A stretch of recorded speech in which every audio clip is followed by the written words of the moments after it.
Excuse me. Hello? Hello?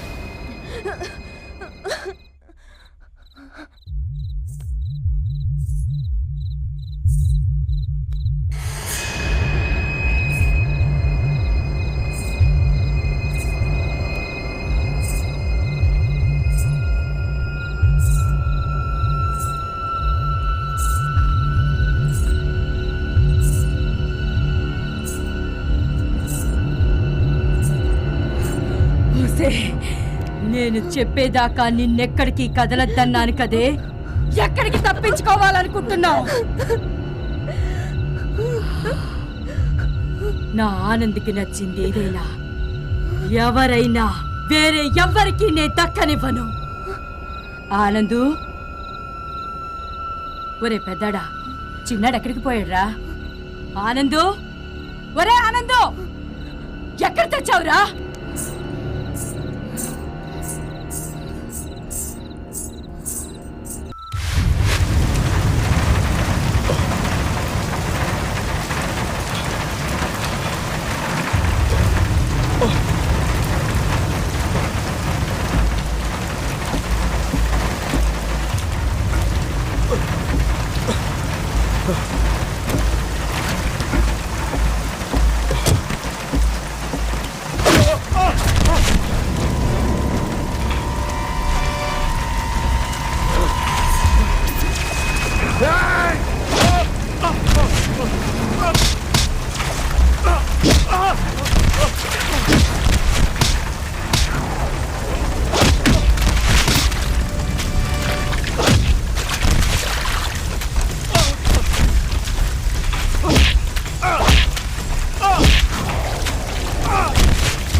ఇక్కడ ఉన్నారు sir. Thank you.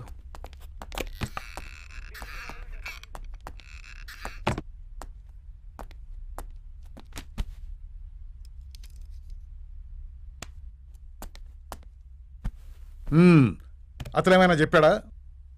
లేదు సార్, కానీ ఆనంద్ తల్లి ఇందుమతి చెప్పింది. మీరందరూ అనుకున్నట్టు ఈ దెయ్యాలకో భూతాలకో సంబంధించిన కథ కానే కాదు. It's a case of psychological disorder. ఆనంద్కి 11 సంవత్సరాల వయసు అప్పుడు తను ఎంతగానో ఇష్టపడే తండ్రి యాక్సిడెంట్లో చనిపోవడంతో మెంటల్గా బాగా డిస్టర్బ్ అయ్యాడు. అదే సమయంలో కోట్లకు విలువ చేసే ఆస్తి కోర్టులో చిక్కుంది. ఆ పరిస్థితిలో డిప్రెషన్లో ఇందుమతి ఫ్యామిలీ సపోర్ట్ కోసం సెకండ్ మ్యారేజ్ చేసుకోవాలనుకుంది. తన తండ్రి ప్లేస్లో మరో వ్యక్తిని ఊహించుకోలేని ఆనంద్ తన తల్లిని, అడ్డొచ్చిన అన్నని అతి దారుణంగా క్రూరంగా చంపేశాడు. కానీ ఆనంద్ తనెంతగానో ప్రేమించే తన వాళ్ళు లేరన్న నిజాన్ని నమ్మలేక వాళ్ళు బ్రతుకున్నట్లే భావిస్తూ బయట ప్రపంచాన్ని నమ్మించడం కోసం ఆ శవాలను ఇంట్లోనే పెట్టుకుని వాటితో కొన్ని సంవత్సరాలు గడిపాడు. ఒంటరిగా ఇలా శవాలతో గడిపిన ఆనంద్ను తల్లి సగం అన్న సగం సైకలాజికల్గా ఆక్రమించారు. అప్పటినుంచి ఆనంద్ ఇందుమతిలా బొట్టు పెట్టుకోవడం, ఇందుమతిలా మాట్లాడడం, ఇలా ఇందుమతిలా ఉండడానికి ప్రయత్నిస్తూ చివరికి తనే ఇందుమతిలా మారిపోయాడు. అలా ఇందుమతిలా మారి తల్లి ప్రేమను తనకు తానే ఇచ్చుకోవడం మొదలుపెట్టాడు.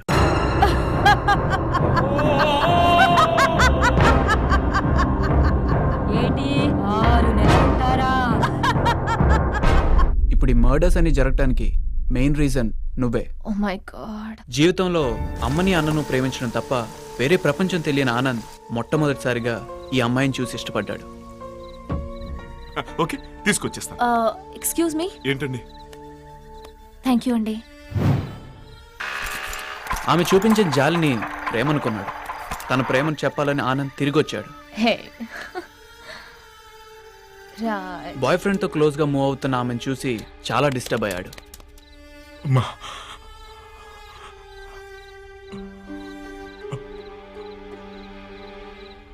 అమ్మాయి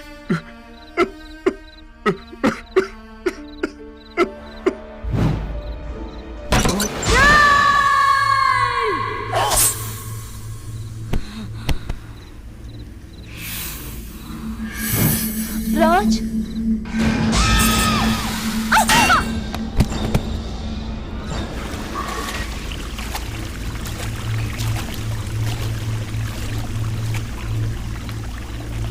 వచ్చే మాఘమాసం నీకు నా కొడుక్కి పెళ్లి చేస్తా. అప్పటి వరకు ఈ పాడు సమాజం కంట పడకుండా హాయిగా హాయిగా ఇక్కడ ఉండు. ఎవరైనా ఉన్నారా? Please help me. ప్లీజ్. నా కోడల్ని విడిపిద్దామనే నా కంఠంలో ప్రాణం ఉండంగా నా కోడల మీద ఈగ కూడా వాళ్ళనివ్వనరా.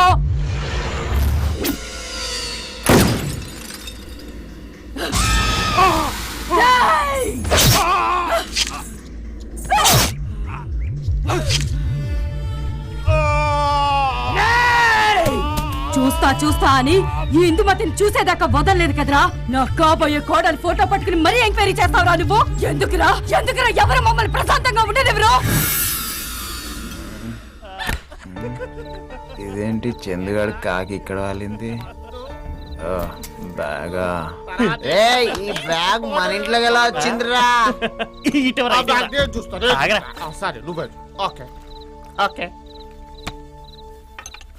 పాస్పోర్ట్ రే, వైజాగ్ అమ్మారా? నువ్వు చూస్తావా? చూడు బాగుందా? పిల్ల బాగుంది కదా. సూపర్. అయితే నువ్వు పెళ్లి చేసుకో. పెళ్లికి కాదు కానీ మావా, నైట్కి అయితే. లిప్స్ పెద్దగా ఉన్న అమ్మాయి అంటే నాకు చాలా ఇష్టం రా. నా కోడల్ని ముద్దు పెట్టుకుంటావురా?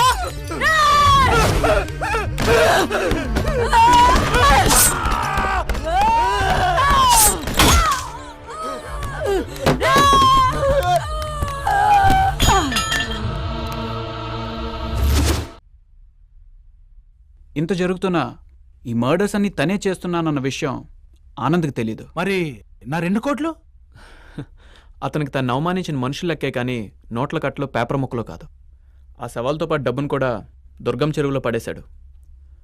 ఫైనల్లీ నేను చెప్పదలుచుకుంది ఏంటంటే ఆనంద్ ఒక మెంటల్లీ డిస్టర్బ్డ్ పేషెంట్ అండ్ మన సమాజంలో ఉండకూడని ఒక ప్రమాదకరమైన వ్యక్తి.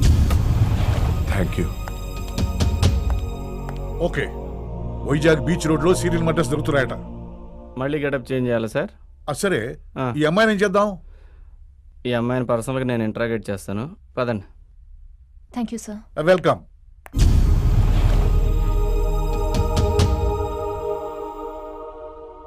ఈ హత్యలన్నీ ఎవరు చేస్తున్నారో, ఎందుకు చేస్తున్నారో ఎంత ఆలోచించినా అర్థం కావట్లేదు. అసలు ఈ పోలీసులు నన్ను ఎందుకు తీసుకొచ్చారు? వీళ్ళకి కొంచెం కూడా బుద్ధి లేదు. ఛ! గచ్చిబౌలి ఏరియాలో నా గురించి ఎంక్వైరీ చేస్తుంటే వీళ్ళకి తెలిసేది నేను అంత మంచివాడిను. అసలు మన చట్టం ఏం చెప్తుంది? 100 మంది దోషులు తప్పించుకున్నా పర్లేదు కానీ ఒక్క నిర్దోషి కూడా శిక్ష పడకూడదు.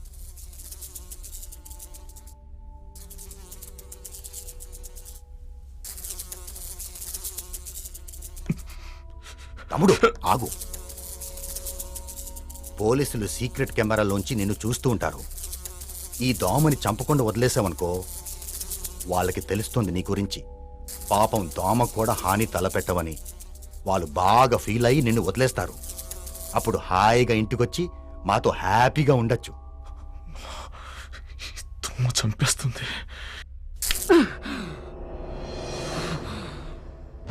నా కొడుకు జోలికి ఎవ్వరొచ్చినా సరే, అది మనిషి అయినా ఆఖరికి దోమైనా